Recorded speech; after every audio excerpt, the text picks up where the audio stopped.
పెద్ద నోట్ల రద్దు జరిగిన ఆర్థిక మాంద్యం ఉన్న ఏ రోజు కూడా ఫీజు రియంబర్స్మెంట్ బీఆర్ఎస్ ప్రభుత్వం ఆపలేదు. ఎస్సీ ఎస్టీ బీసీ మైనార్టీ పిల్లలు చదువుకుంటున్నారు. ఆ పిల్లల భవిష్యత్తు ముఖ్యమని చెప్పి నాడు బీఆర్ఎస్ ప్రభుత్వం చెల్లించింది. నీకేమైంది? నువ్వు బడా బడా కాంట్రాక్టర్లకు కమిషన్లకు బీహార్కు డబ్బులు పంపేది ఉంటే పోయిన నెల ఎన్ని బిల్లులు ఇచ్చినావు చెప్పు నాకు. నువ్వు పోయిన నెలలో పెద్ద కాంట్రాక్టర్లకు నువ్వు ఇచ్చిన బిల్లు ఎంతో వైట్ పేపర్ రిలీజ్ చేయి. హర్యానా ఎలక్షన్ రాగానే పెద్ద కాంట్రాక్టర్ల బిల్లులు పోతాయి. మహారాష్ట్ర ఎలక్షన్ ముందు పెద్ద కాంట్రాక్టర్ల బిల్లు పోతాయి. ఇప్పుడు బీహార్ ఎలక్షన్ వస్తే దాంట్లో పెద్ద కాంట్రాక్టర్లకు బిల్లులు పోతాయి. ఈ గరీబ్ పిల్లలకు ఎస్సీ ఎస్టీ బీసీ పిల్లలకి ఇవ్వమంటే నీ స్కాలర్షిప్ డబ్బులు ఇవ్వమంటే నీకు ఉండయా? నీకు అంటే పిల్లల చదువులు ముఖ్యమా, నీ కమిషన్లు ముఖ్యమా? Command release the white paper. Maharashtra ఎన్నికల ముందో హర్యానా ఎన్నికల ముందో నిన్న బీహార్ ఎన్నికల ముందు బడా కాంట్రాక్టర్లకు నువ్వు ఇచ్చిన బిల్ ఎంత, నువ్వు కొట్టిన కమిషన్లు ఎంత? అరే బీఆర్ఎస్ ఇచ్చింది కదా. కరోనా ఉంటే కూడా మేము 9.5 ఏళ్లలో 20,508 కోట్ల రూపాయలు మేము ఇచ్చినాం కదా ఫీజు రియంబర్స్మెంట్. నువ్వెందుకు ఇవ్వలేకపోతున్నావు? అదే ప్రభుత్వమే కదా, అదే ఆదాయం కదా. ఆనాడు బీఆర్ఎస్ ఇచ్చింది ఎట్లా, నువ్వు ఇయ్యవెట్లా? అంటే నీ ప్రాధాన్యతలు వేరే ఉన్నాయి, నీ ఆలోచన విధానం వేరే ఉన్నది. మాటలు ఎస్సీ ఎస్టీ బీసీ, చేతలంతా బడా బాబులు, ఢిల్లీకి మూటలు మోసుడు. నీకు చేతన అయితే లేదు. ఇప్పుడు ఏమంటాడు? మొన్నెప్పుడో లాస్ట్ టైం ఉద్యోగులు అందరు కూడా ప్రభుత్వ ఉద్యోగులు మా ఎరియర్స్ ఇవ్వండి, మా డిఏలు ఇవ్వండి, మా పిఆర్సీ ఇవ్వండి అని అడిగినారు. ఈ దేశంలో 5 డిఏలు పెండింగ్ ఉన్న ఒకే రాష్ట్రం తెలంగాణ రాష్ట్రం. అవి ఇవ్వమంటే నన్ను కోసుకొని తింటారా? నా దగ్గర ఏం లేవు అన్నాడు. నిన్న కూడా ఈ కాలేజీలో అడిగినారు. అడిగితే వాళ్ళని పట్టుకొని బ్లాక్మెయిల్, మీకే అప్పచెప్తా మీరు చేయండి, మరి నీకు చేత కాకపోతే నువ్వు దద్దమ్మని ఒప్పుకో, గద్దె దిగు, ఎవరు చేస్తే వాళ్ళు చేస్తారు. నిన్ను చెయ్యమని కదా ఇచ్చింది. నువ్వు ఏం పెట్టినావు మేనిఫెస్టోలో అన్నాడు. మా కాంగ్రెస్ ప్రభుత్వం వస్తే వెంటనే ఫీజు రియంబర్స్మెంట్ బకాయిలు అన్నీ రిలీజ్ చేస్తా, తక్షణమే చేస్తా. మరి ఏం చేసినావు? 2 ఏళ్ళకి వెళ్ళి బకాయిలు ఇయ్యలే, కొత్త ఇయ్యలే, ₹1 ఇయ్యలే. నువ్వు పిల్లల జీవితాలతో ఆడుకుంటున్నావు. నేను ఇంకో మాట మాట్లాడిండు. బీఆర్ఎస్ బీజేపీదేదో బంధం, కేటీఆర్ గారు కిషన్ రెడ్డి గారు అని మాట్లాడింది. ఇది ఎట్లుందంటే వెనకటికటేవాడు దొంగతనం చేసినోడు దొంగే దొంగ దొంగ దొంగ అని గట్టిగా అరిచిండట. గట్లున్నది రేవంత్ రెడ్డి తీరు. నీది కదా కిషన్ రెడ్డి గారిది, రేవంత్ రెడ్డిది ఫెవికాల్ బంధం. 5 ఏళ్ల కింద నీ మీద ఈడీ కేసు నమోదు చేస్తే ఇయ్యాలటికి నిన్ను ఎందుకు అరెస్ట్ చేయలేదు? ప్రధానమంత్రి గారు వచ్చి ట్యాక్స్ వసూలు చేస్తున్నారు, కప్పం కడుతున్నారు ఢిల్లీ కంటే, ఈ రోజు వరకు ఎందుకు మీ మీద విచారణ జరుగుతలేదు? నిన్నగాక మొన్న ఇదే నెలలో బీహార్కు డబ్బులు పంపుతున్నారని ఢిల్లీలో బట్టి విక్రమార్క గారి ఇంట్లో ఐటీ రైట్స్ అయినాయి. ఇది ఎందుకో బయటకు రాదు. మీరు ఢిల్లీకి బట్టి విక్రమార్క పోతే ఎప్పుడు తెలంగాణ భవన్లు ఉండడు. గుర్గాంలో ఆయన అత్తగారి ఇల్లు, ఆయన ఇల్లు ఉంటుంది, ఆడిపోతారు రాత్రి. ఆ గుర్గాం ఇంటి మీద ఐటీ రైట్స్ అయినాయి. అక్కడి నుంచి కంప్యూటర్ హార్డ్ డిస్కులు, చిప్పులు అన్నీ తీసుకుపోయినారు ఐటీ వాళ్ళు. అంత గప్చూపు ఎందుకో అయింది. మరి ఎందుకో బయటకు రాకపోయే. ఏం ఒప్పందం ఉన్నది మీ మధ్య? పొంగిలేటి గారి ఇంటి మీద ఈడీ రైట్స్ అయినాయి.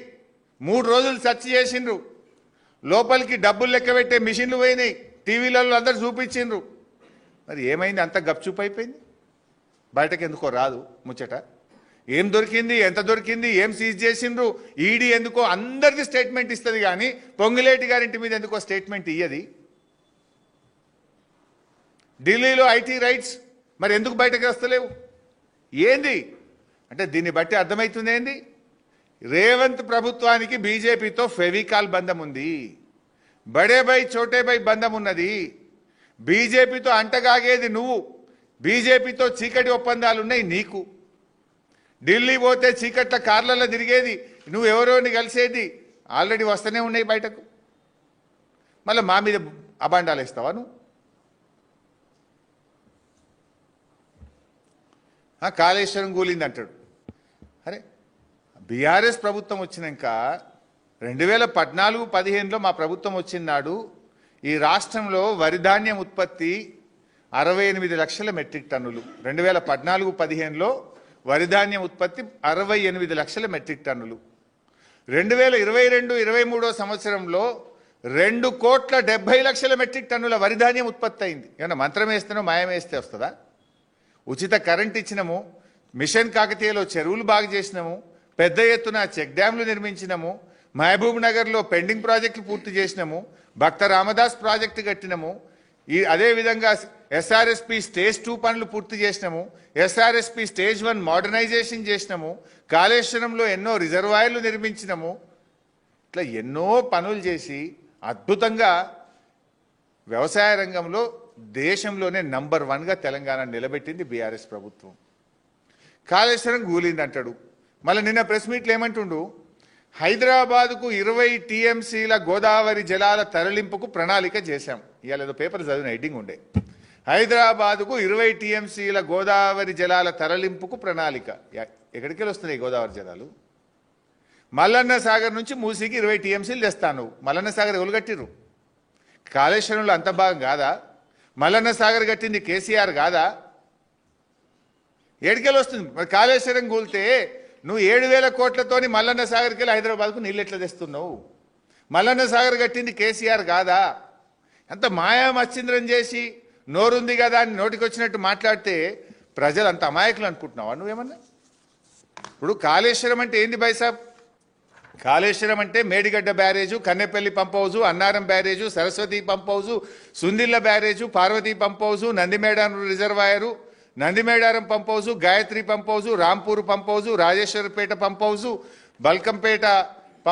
Malkapet pump house, Malkapet reservoir, Muppal pump house, upper Maner pump house, Ananthagiri reservoir, Ananthagiri pump house, Ranganayaka Sagar pump house, Ranganayaka Sagar reservoir, Mallanna Sagar pump house, Mallanna Sagar reservoir, Kondapochamma Sagar pump house number 1, pump house number 2, Kondapochamma Sagar reservoir, Baswapur reservoir. ఇవన్నీ కదా కాళేశ్వరం అంటే. ఇవన్నీ ఊళ్ళినాయా? ఇవి అన్నిటి కింద పంట పంటలేదా? నీ కళ్ళు కనబట్టలేవా? పోదామా? ఇవాళ అంతగిరి కింద పంట మంటలేదా? రంగనాయక సాగర్ కింద పంట మంటలేదా? మల్లన్న సాగర్ కింద పంట మంటలేదా? కొండ పోచమ్మ కింద పంట పంటలేదా?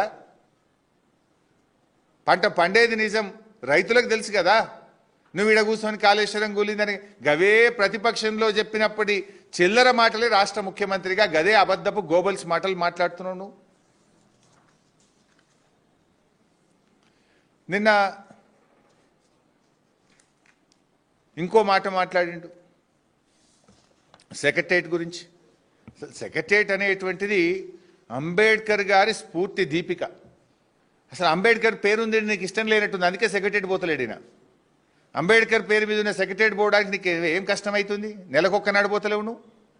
ఎప్పుడు చూసినా ఈ కమాండ్ కంట్రోల్ రూమ్లో కూర్చుంటున్నావు. అయితే జూబ్లీ హిల్స్ ప్యాలెస్ లేకపోతే కమాండ్ కంట్రోల్ రూమ్. ఇలా నీకు తెలంగాణ సోయి లేదు, నీకు తెలంగాణ ఉద్యమంలో పాల్గొనలేదు. నువ్వు సచివాలయం ఎందుకు కట్టిండ్రో నీకు ఎప్పటికీ అర్థం కాదు. తెలంగాణ షాన్. ఇలా ఆ రోడ్డు మీద ఎవరు పోయినా ఫోటోలు దిగుతున్నారు కదా, సెల్ఫీలు దిగుతున్నారు కదా.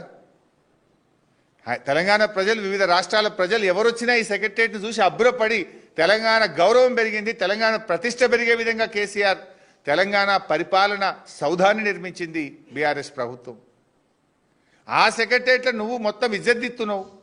ఈ రాష్ట్ర చరిత్రలో, ఈ దేశ చరిత్రలో బిల్లులు రావడం లేదని కాంట్రాక్టర్లు ఫైనాన్స్ డిపార్ట్మెంట్ ముందు సెక్రటేరియట్లో ధర్నా చేసిన ఘనత రేవంత్ పాలనకి దక్కింది కదా.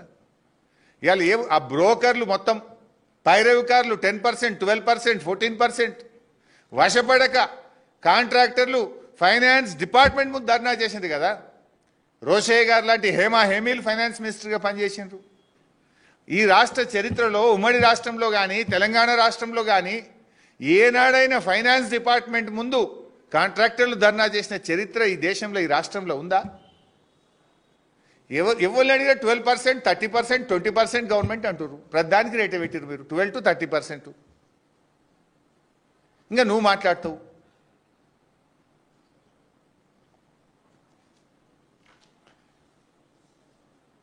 పీజేఆర్ గురించి మాట్లాడతాడు. అసలు పీజేఆర్ గురించి మాట్లాడే నైతిక హక్కు నీకుందా? నువ్వే కదా పీసీసీ ప్రెసిడెంట్. ఎందుకు ఇవ్వలే పీజేఆర్ కొడుకు టికెట్ను? పీజేఆర్కు ఇబ్బంది పెట్టి మానసికంగా వేధించి ఆయన చావుకు కారణమైందే కాంగ్రెస్ పార్టీ కదా. పెట్టుబడుల గురించి కూడా మాట్లాడి నిన్న రేవంత్ రెడ్డి గారు. నేనేమంటాడు, 3 లక్షల కోట్ల పెట్టుబడులు తెచ్చిండట. నోరా అమ్మోరానిది, ఇది నేను చెప్తలేనిది. టీఎస్ ఐపాస్ గవర్నమెంట్ వెబ్సైట్, మీరు కూడా దయచేసి మీరు పోయి సెర్చ్ చేయండి. టీఎస్ ఐపాస్ అనేది రాష్ట్ర ప్రభుత్వ ఆన్లైన్ వెబ్సైట్. ఇది ఇవాళ ఇప్పుడు ప్రింట్అవుట్ తెచ్చిన, నేను ఇప్పుడే అందులోకెళ్ళే ప్రింట్అవుట్ తెచ్చిన. ఇందులో ఏమున్నది, 2024-25